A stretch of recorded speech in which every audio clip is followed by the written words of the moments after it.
meron kasing sinabi si Ombudsman Boying Remulla na ikinagulat ko. Tungkol ito sa immunity from suit. Ano yung immunity from suit? Ibig sabihin, ito po ay isang legal doctrine na may mga posisyon sa gobyerno or may isang posisyon sa gobyerno na hindi mo pwedeng kasuhan habang siya ay nakaupo, habang ang taong yun ay nakaupo sa posisyon na yun. So, ano yung posisyon na yun? It's commonly believed, mga kababayan, na it is the position of the president.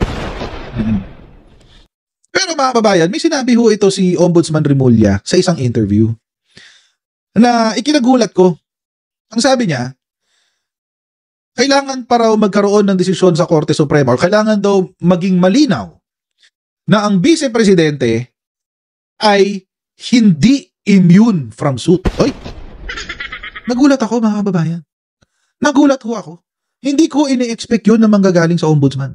Dahil wala pa ho tayong legal doctrine na nagsasabi na ang Office of the Vice President ay hindi pwedeng kasuhan during the time of the Vice President's incumbency. Wala pa hong ganong legal doctrine. Nagulat ho ako. At ang una ko naalala, mga kababayan, ito hong sinabi ni Sara Duterte.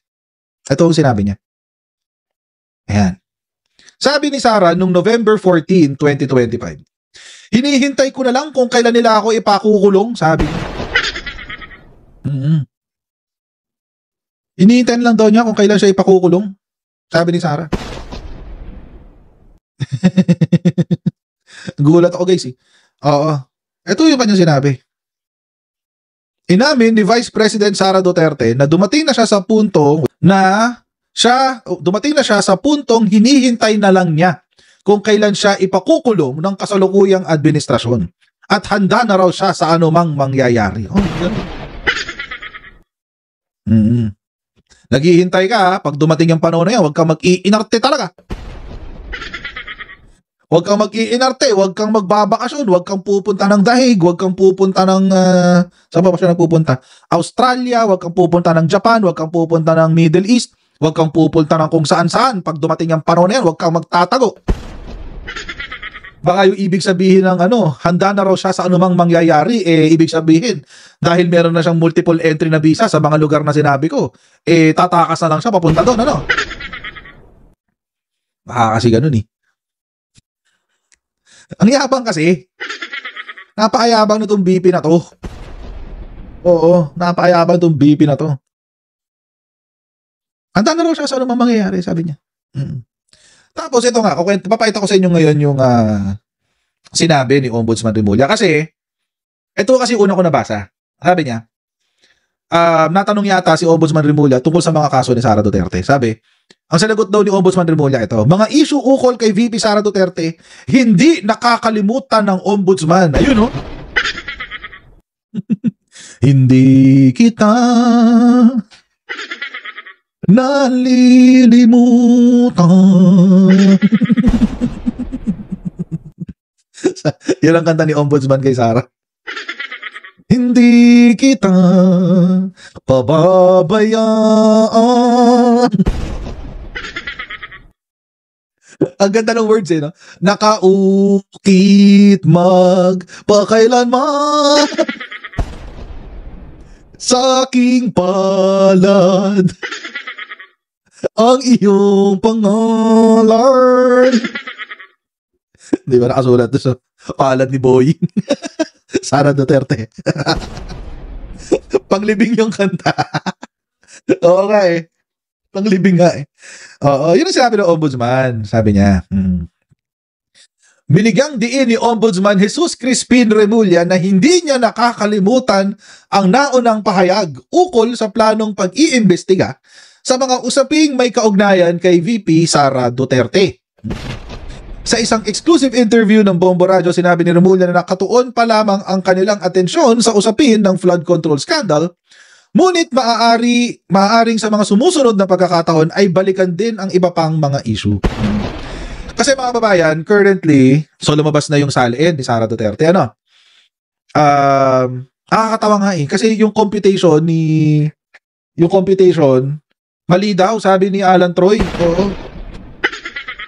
Alam nyo, mga kababayan, alam naman natin na ang math can be fudged, lalo na kung meron kang gustong patunayan. At yung mathematics niya doon ay fudged. May pa siya, may formula pa, Diyos ko naman. May palusot-palusot pa na combined income, whatever. Oo. Diba? Kung hindi ka raw sumusweldo ng ganitong katagal. Alam nyo, mga kababayan, yung assumption na hindi ginagastos, kasi yung assumption doon, mga kababayan, ganito. Ang assumption nila, konti lang naman yung tinaas, 10 million lang, whatever, ganyan. Mga kababayan, that is assuming na hindi sila gumastos sa buong buhay nila.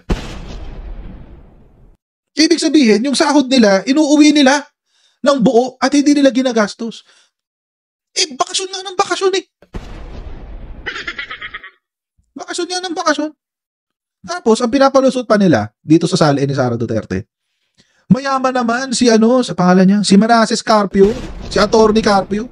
Mayaman yun, galing sa isang mayamang pamilya. Merong thriving legal law practice, blah, blah, blah, etc., etc. Ganun na sila sabi.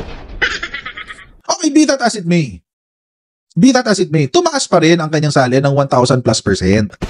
From 7 million to 88 million. Diba? At saka mga kababayan, di ba nagpakita ako sa inyo, na nga yung pinakasimple mga kababayan. Ang gawin natin basis, yung kanilang sahod.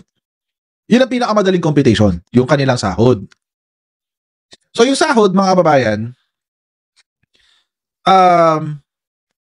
kung bibilangin mo yung monthly. So syempre, ikukunin mo muna yung tawag dito, yung total na increase, 'di ba? Kukunin mo yung total na increase. Tapos pag kinuha mo yung total na increase, i-divide mo yun by 12 para makuha mo yung monthly. So, ang lumalabas mga kababayan, hindi ko kasi wala kasing numero dito ngayon sa materials ko eh. Yung take home ni Sara Duterte, kung i-breakdown mo siya on a monthly basis, mas mataas sa kanyang regular na sahod. Parang ang lumalabas, nung mayor siya, ang sahod niya dapat nasa 100 or 200,000 something lang. Pero ang take home niya nasa 300 plus something. During the time na siya ay mayor. So ibig sabihin mga kababayan, may sobra siya every month na nakukuha. Kung yung monthly ang pagtitingnan natin. So ano yung sobra na yun? Di ba? Ano yung sobra na yun? And again mga kababayan, that is assuming hindi niya ginagastos yung sahod niya. So kung hindi niya ginagastos yung pangsahod niya, saan siya kumukuha ng pangbuhay? Saan siya kumukuha ng pagkain? Saan siya kumukuha ng pang tuition fee? Saan siya kumukuha ng pambayad sa mga kung saan-saan?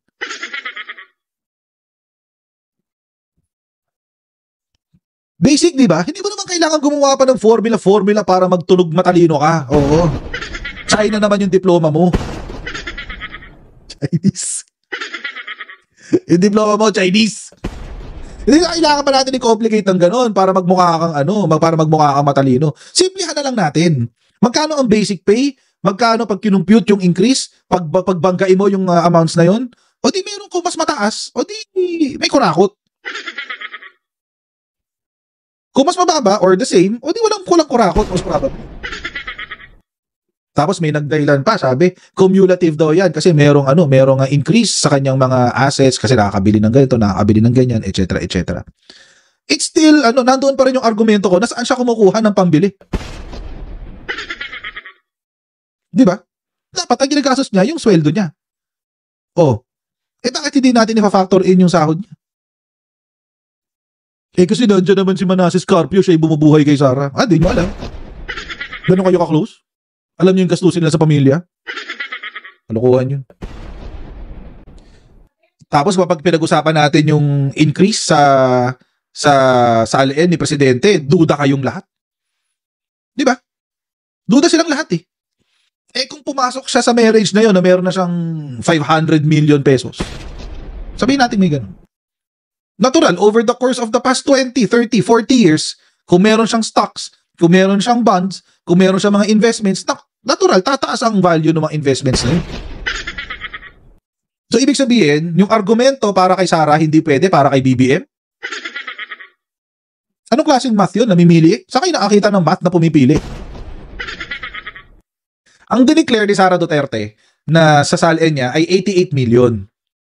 Pero, nakapagbayad siya ng 20 million pesos worth of legal support para sa impeachment niya. 20 million pesos. 18 ang kanyang abogado, mga kababayan. 20 million pesos. Saan niya kinuha yung 20 million pesos? Installment? Ano yun? Installment? Di ba? Saan ka kukuha ng 20 million pesos pambayad sa legal team mo? Eh di dapat, hindi siya 88 million. Dapat bawas yun. Ibig sabihin, mga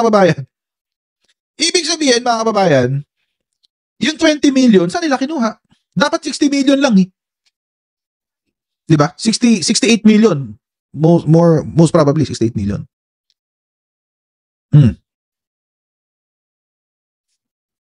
Hindi pa kasama dyan yung 2.5 million pesos na monthly na binabayad kay pangalan niya? Kay yung abogado ni Rodrigo Duterte, Kaufman. Kay Nicholas Kaufman.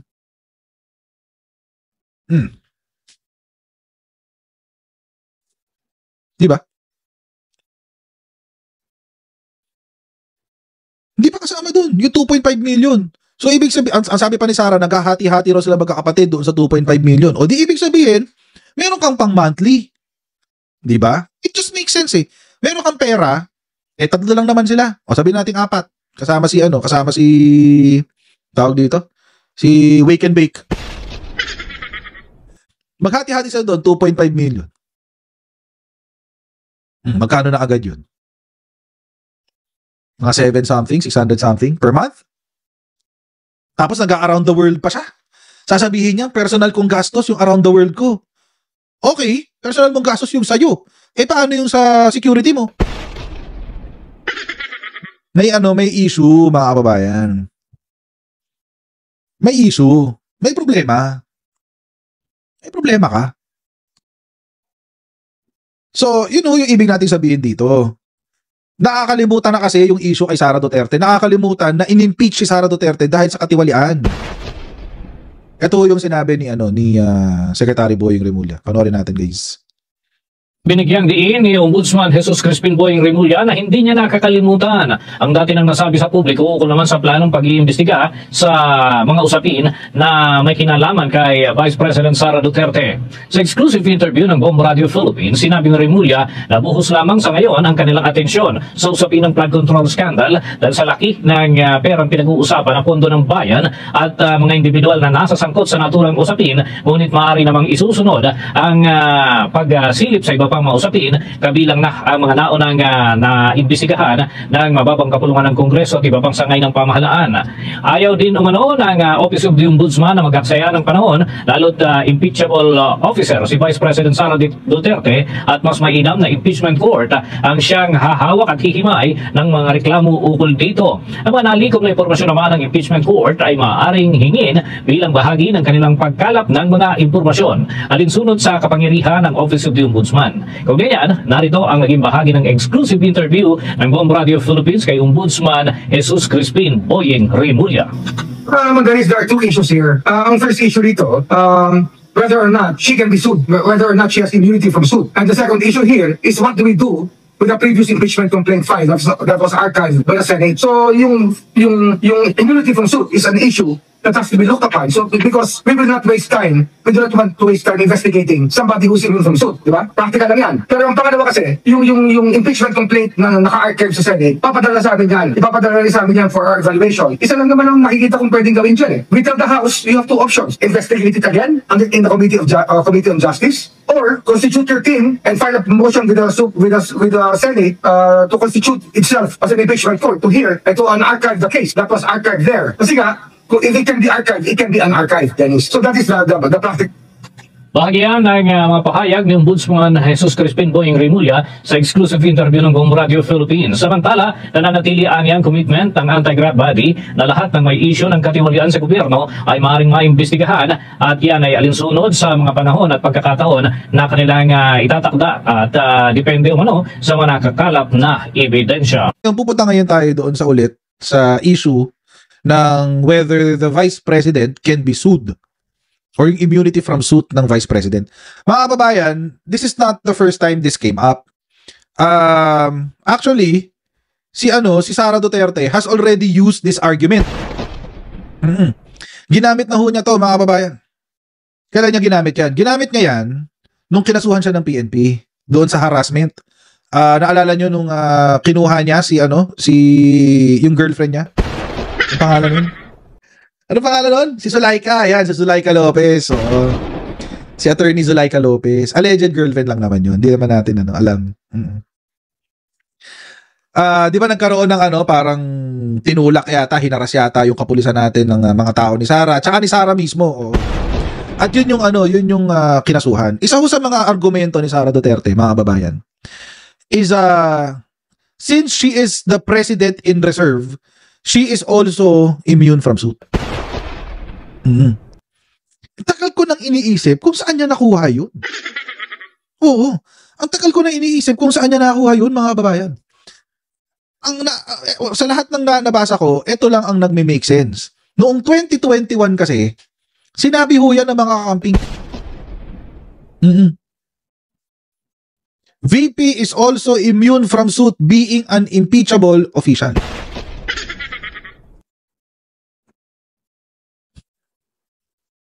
Mga kababayan, wala pang legal doctrine tungkol dyan, ha? Let me just say outright na wala pa pong legal doctrine tungkol dyan. Wala pa ho. Sabi ho yan ng election lawyer na si Makalintal. Okay. Ito yung sabi niya. Okay. In a statement, Makalintal said that while there is no law or provision under the 1987 Constitution that mandates such rule, the tradition of bestowing immunity on the incumbent president was established by the Supreme Court in order to avoid degrading the dignity of the president's office. Totoo po yan. Mga kababayan, sa current 1987 Constitution, wala ho kayong makikita doon na provision na nakasulat na ang presidente ay immune from suit.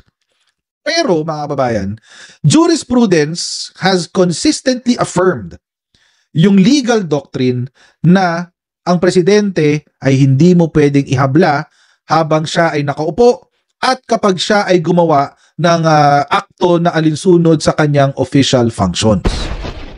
Okay? Tawag dito? Yun ho yung legal doctrine kasi. Yung the legal doctrine is the president is immune from suit. At ito po ay ito ho yung hindi naman siya landmark decision, pero ito po yung kalimitang kinukote na decision tungkol po dyan sa immunity from suit. Ito po, GR number 227635. Ang nag-decide po ay si Chief Justice Lucas Bersamin. Ay, Diyos ko, Lodi, nangyari sa'yo, Lodi. Lodi ko pa naman to si CJ Bersamin. Sana inosente ka talaga. Anyway, dito kasi sa kaso na to, ang kinasuhan po, si Laila de Lima, kinasuhan ho niya, yung presidente mismo. Yan o. Si former Senator Laila de Lima, kinasuhan niya si former President Rodrigo Roa Duterte. Ngayon, ang issue dito, mga kababayan, saan na yun? Ang issue dito, ayan. May the incumbent chief executive be hailed to court even for the limited purpose under the rules on the writ of habeas data. Ibig sabihin, pwede ba siyang kasuhan sa korte kahit na para lamang ito sa rules ng writ ng habeas data? Maano lang yun, mababa lang ho yun, mga kababayan, na hindi ho yung mabigat na kaso. Oo, humihingi lang ng proteksyon si Laila de Lima sa kanyang impormasyon. So, kaya nga writ of habeas data. Mababa lang yan. Special civil action lang yan. Usually, di ba? But anyway, mag-a-apply din daw ba yun sa presidente? Okay. Tapos, Senator de Lima reiterates citing Clinton that the president's immunity from suit should not shield him from being hailed to court because his statements and actions, being clearly unofficial acts, are outside the ambit of the immunity. The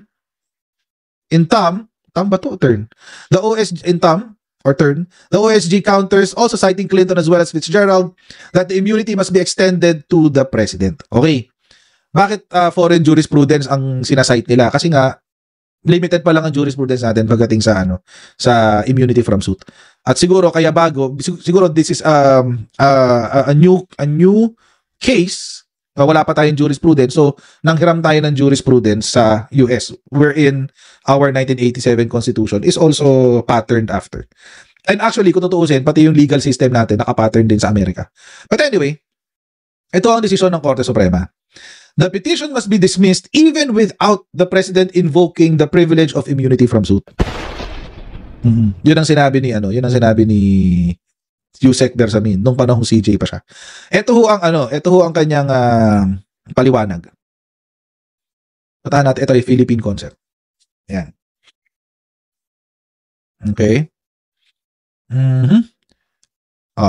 But while the case law cited in Forbes depended on principles of executive immunity prevailing in foreign jurisdictions, the Philippine concept of presidential immunity diverged in 1981.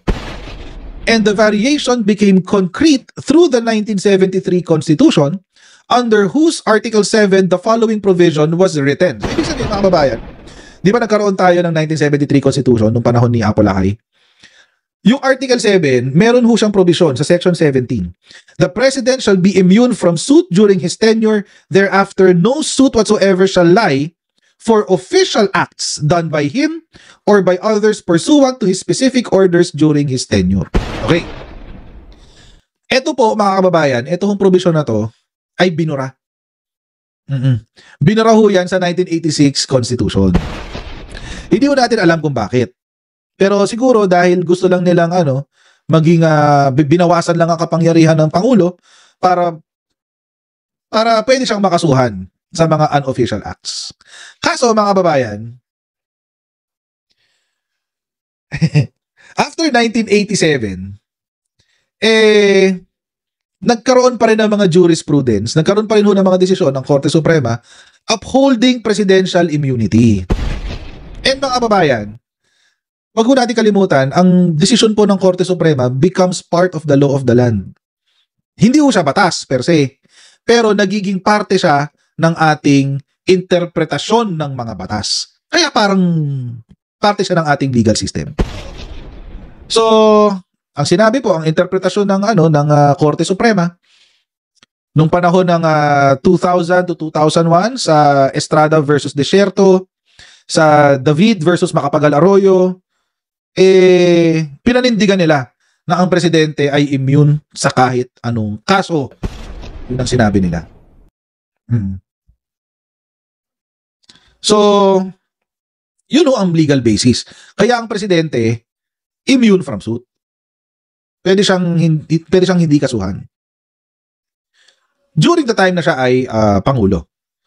Pero mga kababayan, we cannot say the same sa Vice President. Kasi ang Vice President, mga kababayan, alam po natin President in Reserve. Pero mga kababayan, President in Reserve doesn't mean you're President.